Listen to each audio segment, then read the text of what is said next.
A Semana em Minutos. Notícias que foram destaques na semana, de 15 a 21 de julho de 2018. 15 de julho.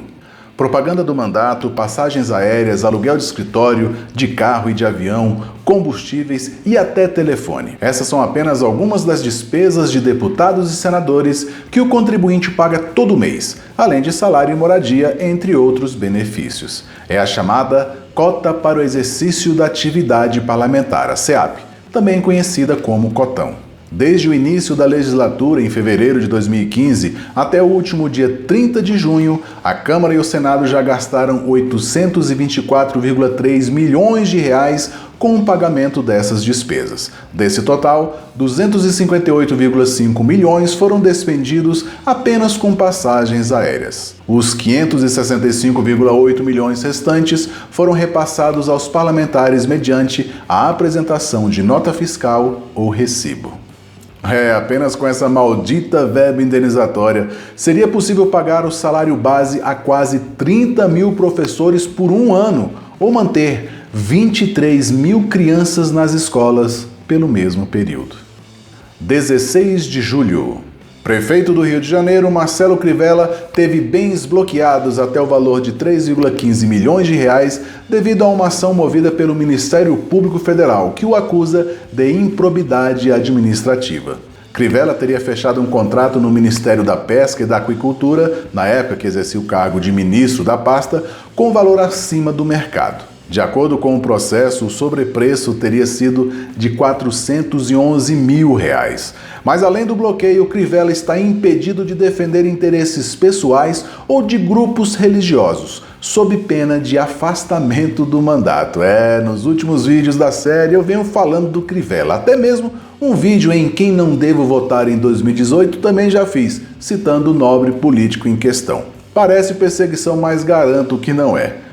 Quem manda o cara fazer caquinha com recursos públicos, né? 17 de julho. Os presidentes da Câmara e do Senado, deputado Rodrigo Maia e senador Eunício Oliveira, tiveram que viajar ao exterior pela terceira vez nos últimos 3 meses, em função da agenda do presidente Michel Temer. A situação atípica acontece porque, pela lei, os chefes das casas são impedidos de se candidatar nas eleições caso ocupem a presidência da República 6 meses antes das eleições. Caso contrário, se tornam inelegíveis a outros cargos. Os parlamentares arranjaram desde abril compromissos oficiais no Chile, Portugal, Panamá, Argentina e Japão. A única viagem em caráter pessoal é a de Eunício, que foi para Miami, onde tem uma casa. Nos casos de missão oficial, os custos das viagens das comitivas, passagens, hospedagens e alimentação, são bancados com dinheiro público. Pois é, o medo de perderem a boquinha ou as tetas do Estado fazem com que os dois se pirulitem do Brasil, deixando assim a governança nas mãos da presidente do STF, Carmen Lúcia, a terceira na atual linha sucessória. Talvez teríamos melhores resultados se Eunício, Maia e Temer se mantivessem fora do país até o final do ano. Quem sabe, né? 18 de julho. Começou oficialmente nesta quarta-feira, dia 18, o recesso parlamentar na Câmara dos Deputados e no Senado.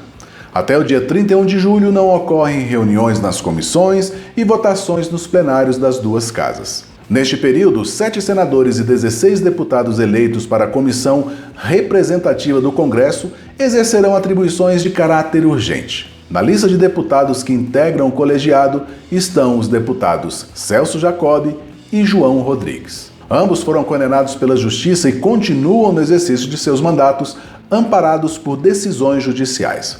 João Rodrigues passa a noite na cadeia, enquanto Celso Jacob é obrigado a se recolher às 22 horas, todos os dias, à sua residência. Pois é, condenados pela Justiça continuam exercendo seus mandatos e ainda comandam a Câmara dos Deputados durante as férias. Mas talvez não seja tão estranho assim, afinal de contas, eles foram julgados e condenados. Quantos ainda estão lá e que mereciam estar presos, porém não estão? Talvez jamais serão. 19 de julho. E por falar em deputado presidiário, um dos atuais comandantes da Câmara, citado há pouco, mesmo tendo que se recolher todas as noites à penitenciária da Papuda, em Brasília, João Rodrigues pretende disputar pela terceira vez uma vaga na casa. Condenado a mais de 5 anos de prisão por fraude em licitação, João Rodrigues se livrou da cassação do mandato depois que seus colegas de trabalho arquivaram o processo aberto pelo partido Rede. Está cada vez mais claro que as eleições desse ano serão importantíssimas para que façamos com que alguns personagens, presos ou não, saiam das casas legislativas do país. 20 de julho. Sugestão de pauta enviada por Renato. O avião estava jogando do lado da escola e o vento trazia para a escola. Não dava para sentir o cheiro, mas dava para sentir a neblina, o vapor entrando pela janela. As crianças entre 4 e 7 anos reclamavam de suas gengivas e os olhos estavam ardendo. Há um clima enorme de intimidação nessas áreas. Moradores falaram de ameaças, inclusive de morte. Estes são alguns relatos que constam num relatório apresentado pela Organização Internacional de Direitos Humanos, a Human Rights Watch, que documenta a intoxicação aguda devido ao uso de agrotóxicos em 7 localidades rurais do Brasil. O Brasil é um dos maiores consumidores de agrotóxico do mundo, em parte pela constante expansão da agricultura em larga escala. E seu uso deverá ser ainda maior se depender da bancada mais poderosa do Congresso Nacional, a bancada ruralista. O projeto de lei 6299 de 2002, chamado de PL do Veneno, foi aprovado em comissão especial na Câmara no mês passado. Dentre outras coisas, o projeto prevê a exclusão dos Ministérios do Meio Ambiente e da Saúde do processo da análise e registro de produtos e ainda seriam proibidos apenas produtos que apresentem, entre aspas, risco inevitável. Bom, o Brasil é um dos maiores produtores rurais do planeta e controlar o ataque de pragas em grandes plantações não é uma das tarefas mais fáceis. Porém, é preciso que a vida humana seja considerada como o mais importante elemento em todo este processo, pois ela, de fato, é. 21 de julho. As eleições desse ano terão o maior número de candidatos à reeleição desde a redemocratização. Pelo menos 457 deputados e senadores deverão tentar permanecer no cargo. O total é 15% maior do que o verificado no último pleito, em 2014, e o mais alto já contabilizado no Congresso. O número pode crescer nos próximos dias com a realização das convenções partidárias, que começaram nesta sexta-feira, dia 20, e vão até 15 de agosto, prazo limite para registro de candidaturas. Dos 54 senadores que estão terminando o mandato, 33 confirmaram que tentarão se manter no cargo. Na Câmara, 424 dos 513 deputados tentarão continuar na casa. Há ainda 29 deputados que tentarão ir para o Senado, 9 querem concorrer a governos estaduais, 5 para o cargo de vice-governador e 3 para a presidência da República, que são o Cabo Daciolo, Jair Bolsonaro e, por enquanto, Rodrigo Maia. Pois é, né? Políticos que respondem a processos na justiça, incluindo aqueles que já são réus e até presidiários, pedirão voto nas próximas eleições. O mínimo que um eleitor deve fazer é não reeleger nenhum desses.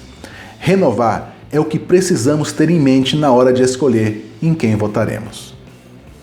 Este foi mais um A Semana em Minutos. Se gostou, dê um like e compartilhe sem moderação.